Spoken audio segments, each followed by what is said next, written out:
Wendana raras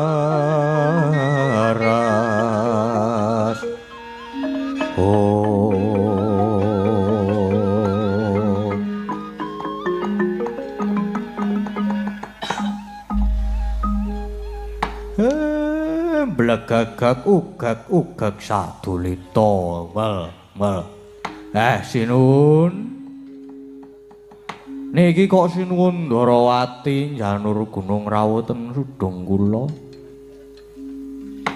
iya Kakang sejatine iki mau Kresna sedya prapta ing Ngamarta nanging tinemune suwung kabar sing dak tampa kadangku para Pandhawa kalenggan iki padha munggah ing kayangan mula aku malah banjur prapta ning Karang Kadempel iki Kakang nggih leres niku pancen leres pancen saniki ndara kula Pandhawa sami minggah ten kayangan duet ta ya monggo Mbak Elisa duet kali Mas Dodo neng ora dadi lho Mas ya wis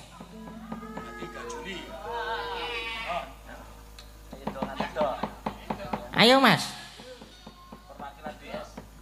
perwakilan DS iki yuk ayo Mas yuk gelak esuk aduh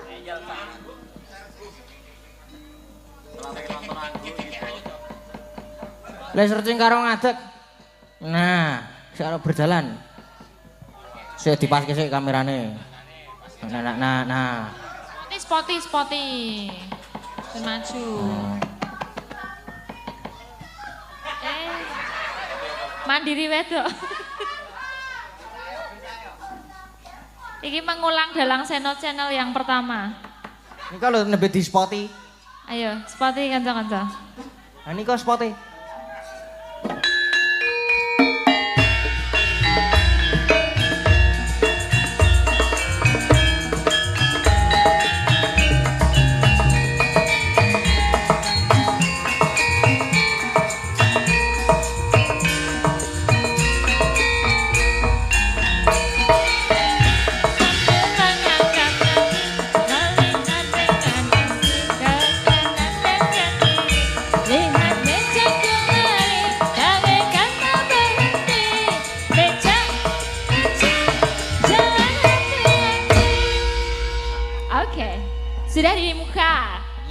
Ya, apa kersanya?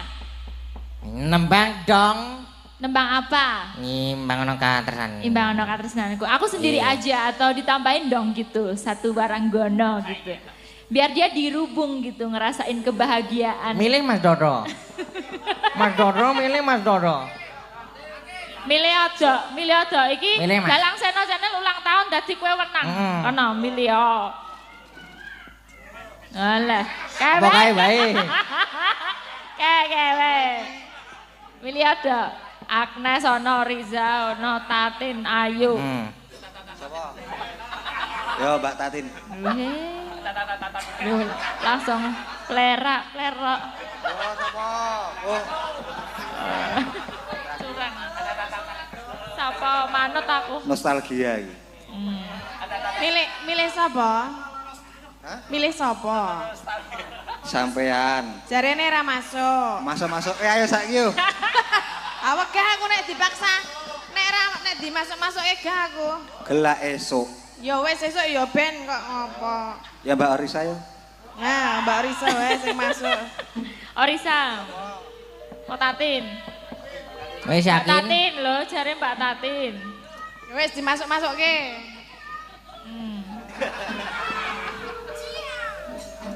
Oke. Nah ya. Ayo. Aktif sekali Bun. Kene tengah. Kayak keluruk pisan. Biyen apal kok saiki ra apal kene tengah. Lali. Ra entuk ngepek iki. Besok meneh dinaime kae men apik. Imbang ana katresnanku. Langsung wae kan. Enggak sapa wae ya. Sampun, dikawa iki sawerane. Matur suwun Pak, tukon bobok, tukon pilis, laris-laris. Laris. Ya ora, kudune aku njaluk kuwi wong aku wis nembang kok. Tambahe piye? Wis gorene. Menika sampun, Mas. Sampun, Mbak Tatin. Kono saiki giliran kowe, Kang. Rasa maju.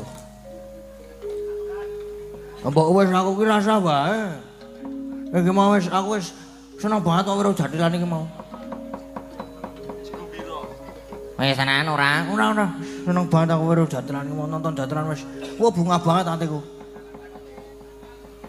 Ora Mas Dodo mengis-mengis seneng banget aku wisan.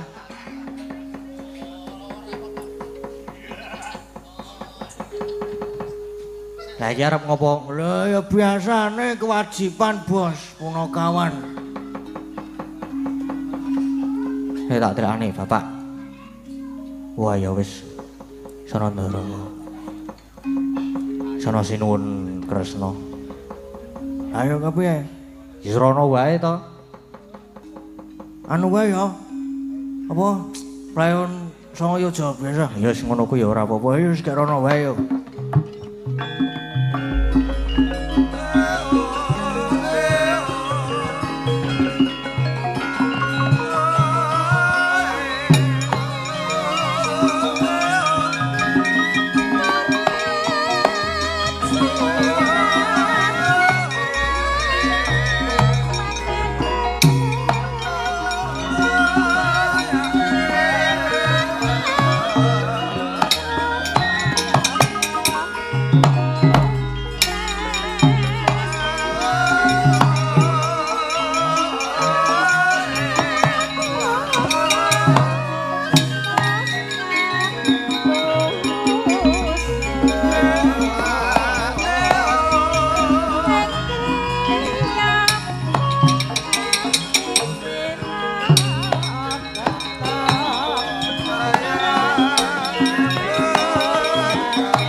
Alon toto lenggah ira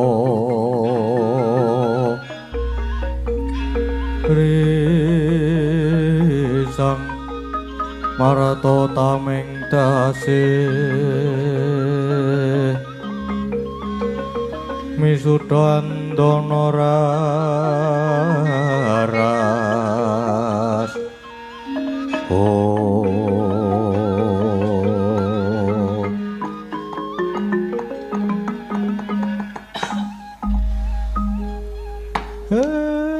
blegagag ugag sadulita wel Sinun niki kok sinuwun Ndarawati janur Gunung Rawuten sudung kula. Iya Kakang, sejatine iki mau Kresna sedya prapta ing Ngamarta nanging tinemune suwung kabar sing ndak tampa kadangku para Pandhawa kalenggan iki padha munggah ing kayangan. Mula aku malah banjur prapta ning Karang Kadempel iki Kakang. Nggih leres. Niku pancen leres pancen saniki ndara kula Pandhawa sami minggah ten kayangan. Margi niki sami gadah gegayuhan. Gadahi gegayuhan anggenipun badhe nyuwargake keng ramane nggih swarga. Sinuwun Prabu Pandulan Dewi Madrim. Niku sinuwun. Ya Kakang, nanging gumunku sing wis-wis Pandhawa iku mesti ora nate nilar tetarosan kelawan Kresna, nanging ki kok ora. Lah. Mbok menawi babakan iki Pandhawa badhe nggayuh piyambak. Mboten kepengin sumendhe dhateng sinten-sinten. Nanging langkung prayogi menawi sinuwun Ndarawati nggih paring pambiyantu dhateng para Pandhawa. Sampun ngantos negaken para Pandhawa. Iya Kakang. Mesti wae aku ora bakal negake banjur prayogane kudu kepiye iki Kakang Semar. Angler paningkang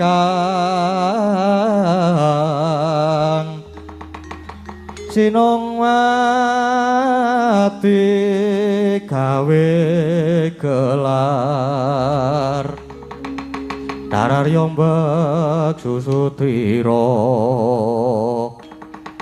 famo sang mangrempak suronggongkara kita umangsa nuwun sewu sinuwun. Mboten kok ateges kula ajeng nundung. Pun saniki jangan dikomang tindak utawi sawetawis mang medal riyin saking Karang Kadempel mriki. Krana inggih kanthi sarana niki jangan dika saged pinanggilan bantu dhateng para Pandhawa. Oh, ngono Kakang. Ngeslake dawuh Kakang Semar yen ngono Kresna nyuwun pamit sawetara nilar karo marang Karang Kadempel. Nggih. Pun mang tindak mrika dene kula sanak-anak kula teng mriki mawon mangke mindak namung ngribeti. Ya Kakang Semar.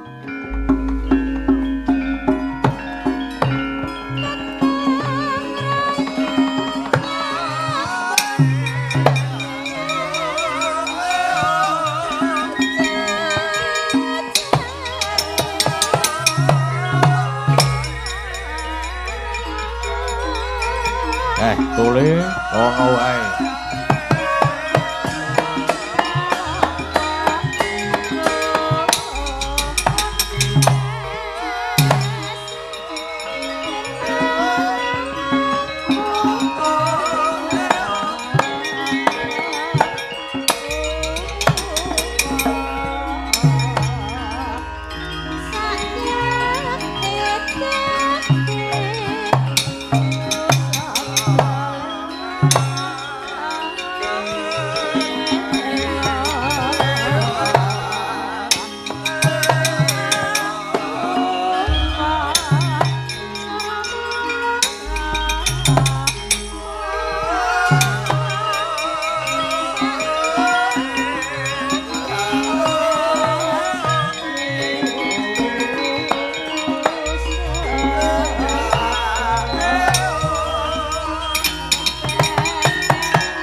Pulun. Duh, Pulun.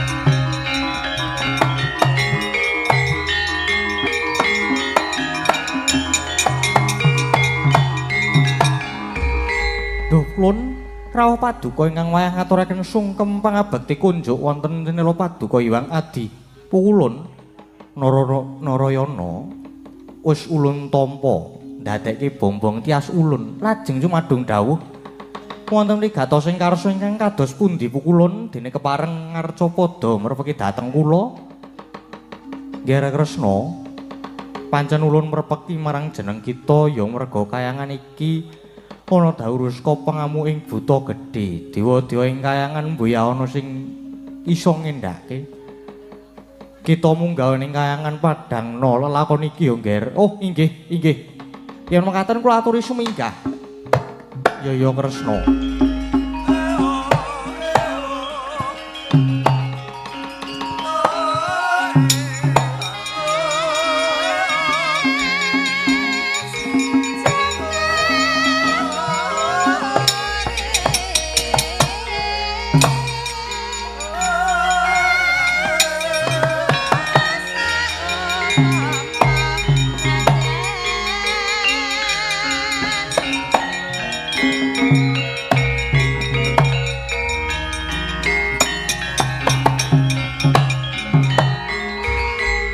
Ya. Mbok menawa sarana iki aku iso ketemu kelawan Nyai Puntos kadang lan aku ya wis tanggap marang lelakon iki mula nek iso kula niwang jagat Girinata iki mengko tak tulungi. Nanging yen ora iso ya mbuh iki mengko piye dadine. Ya ngiras pantes karo golek kringet. Tak nusul kadang-kadangku Nyai Puntawerkuda Arjuna kembar aja sumelang. Aja sumelang pun Kakang nedya sumusul ing kayangan. Nanging gandeng ing kayangan ana buta gedhe, aku ya tak ngembari. Tak ngembari dadi buta, Yai Punta. Yai Punta. Ayo tiba tak sampak modar.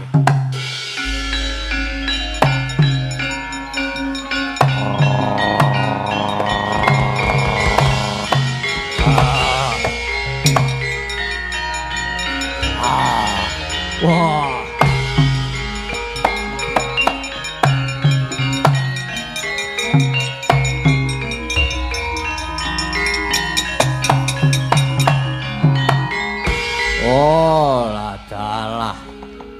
Aku nek wis gelem gedhe kaya ngene iki.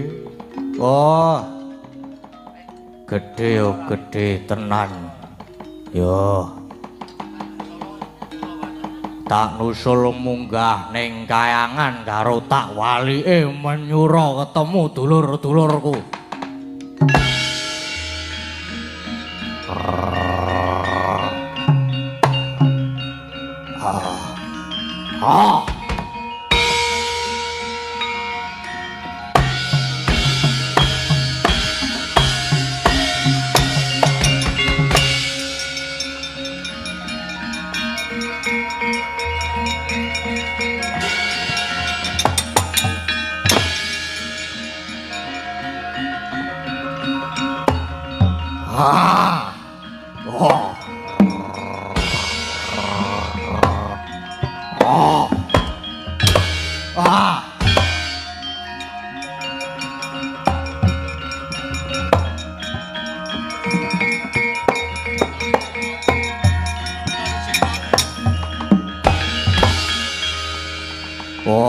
Dalah dewa-dewa wis padha kalah kabeh. Semono uga Bathara Guru malah banjur ngoncati saka kayangan. Yo.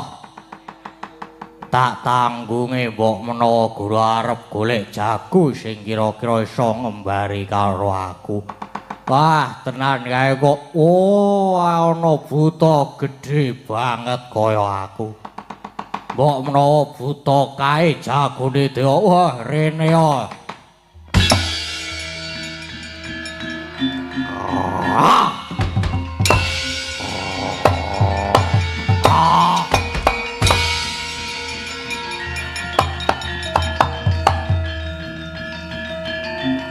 Waduh. Wah.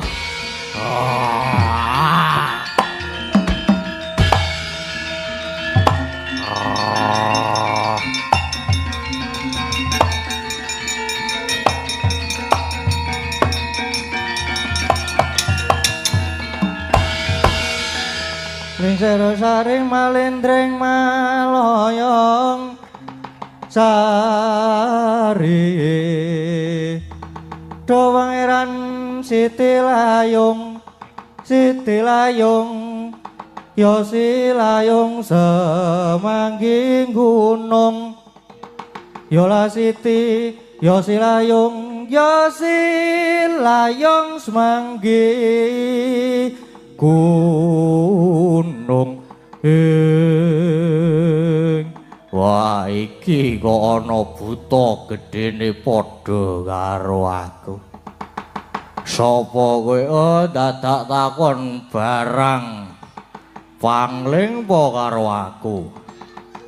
Genah bolos 1000 ngene kok nek ngono kowe sing dadi srayane dewa. Ya aku srayane dewa, aku sing bakal ngendhake marang kamur kamu. Wah, padha-padha buta gedhe banget kaya ngene iki. Imbang-imbang, ayo kegulung barang. Wah, ayo kegulung golek keringet.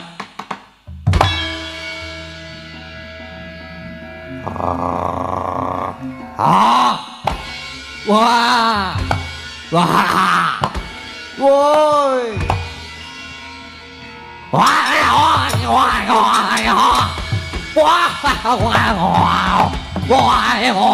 Waduh mati aku.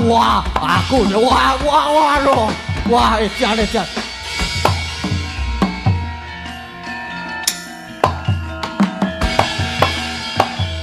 Rame banget pokoknya. Rame sing mburi pating krumpiang, sing ngarep bengak-bengok. Buta sisih tengen salto kaping 98. Buta sisih kiwa salto kaping 1912. Wah, kok seren iki kepiye? Suwe-suwe iki kesel. Monggo jane aku ning kene iki ora dadi jagone dewa. Ning aku malah arep ngewangi kowe. Ngewangi aku kepiye? Wis ayo to bareng-bareng ngamuk ning kayangan. Wah, ayo kangen digulung bareng di Bathara Guru. Oh.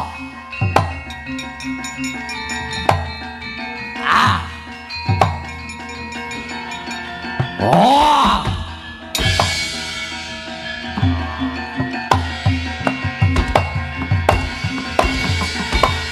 Oh.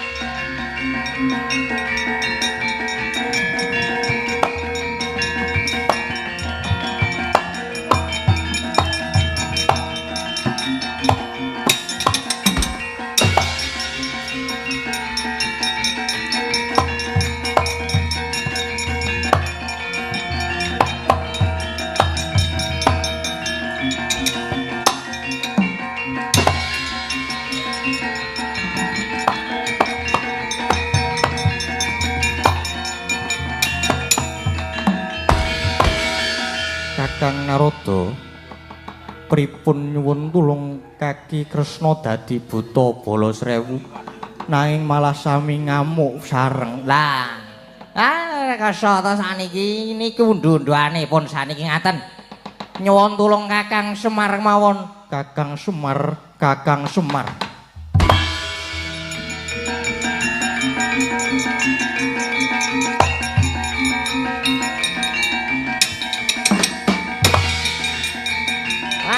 Kacau.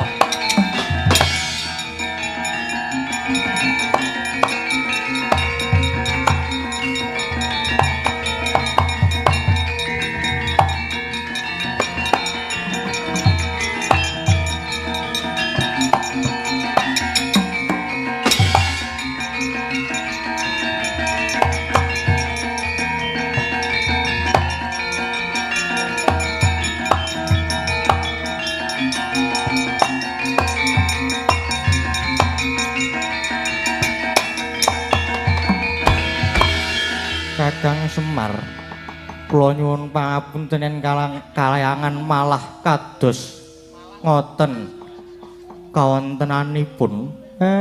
Lah ya iki. Iki undu-unduanmu, momonganku Pandhawa iki ora luput ning tok luputke mung merga kowe nuruti hawa nepsumu. Aduh Kakang kula nyuwun dipun tulungi lah. Ora urung terus nangis-nangis jaluk tulung to. Kula kedah kados pundi? Mongko Pandhawa papat Werkudara Janaka kembar pun kebacut nyemplung kawah Candra Dimuka. Apa terus nek Pandhawa nyemplung kawah iso dipestheke nek Dakabong? Kula nyuwun tulung Kakang. Guru, iki underane perkara mung ning Ndara Werkudara. Nek kowe njaluk ngapura karo Ndara Werkudara lan minangkani penjangkane Ndara Werkudara,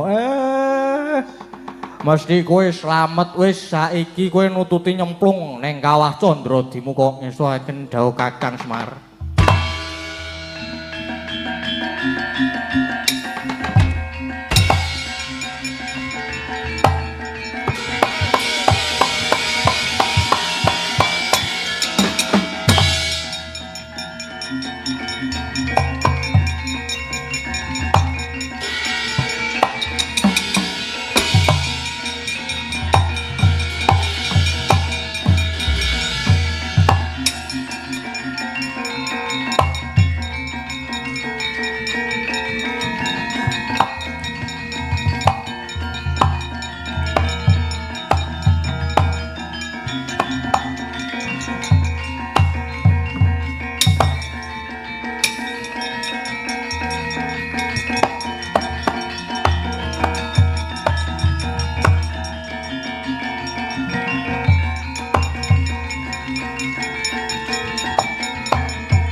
Wangkah Sang Haryasena sarwiyang anggendhong ingkang rai Raden Arjuna miwah Dyanakula Sadewa.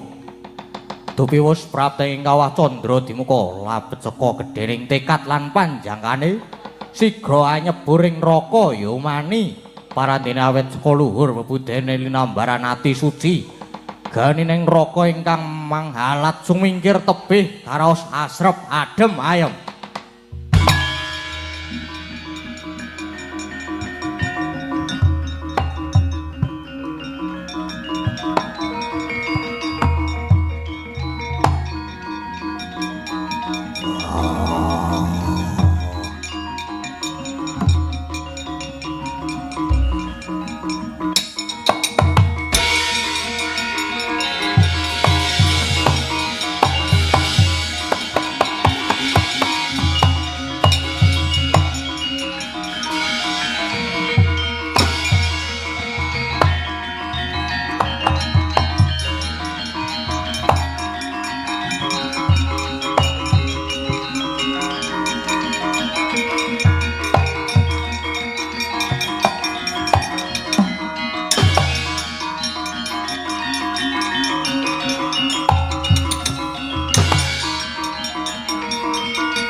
Sewu panas dadi siji,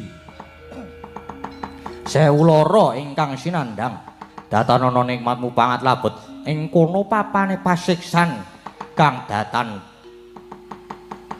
Dewangapura nenggih duk rumuhun Alendra Ngastina Prabu Pandhu Dewanata miwah ingkang garwa putring Mandaraka Dewi Madrim.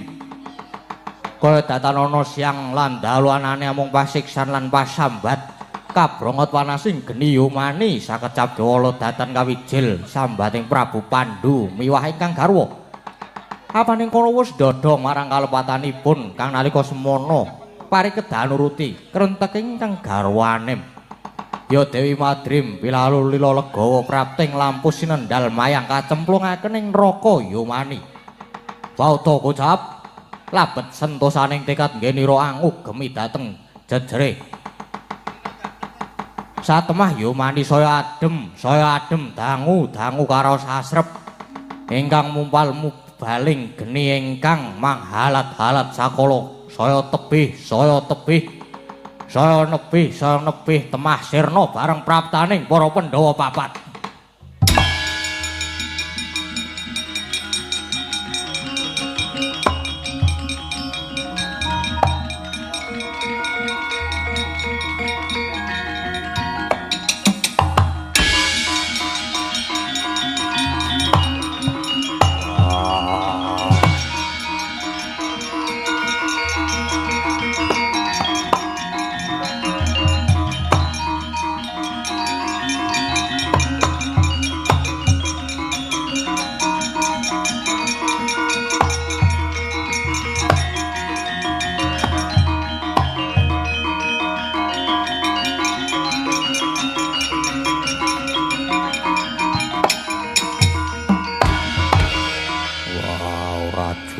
karo kandhane wong akeh. Jlamprong jarine kene iki panase pitung panas Madyapada. Paran dhewe bareng tak cemplungi ora ana penandang kang sinandang. Anane mung nikmatmu pangat. Permatilan kowe kembar. Wah, coba sawangen. Ana cahya sumorot bareng taos padake iki ana pawongan kang lungguh jejer antarane lanang lan wadon. Wah, kisana. Mara gage kowe ngakuwa. Kena ngapa? Kowe dedunung ana kene. Mengko to dhisik.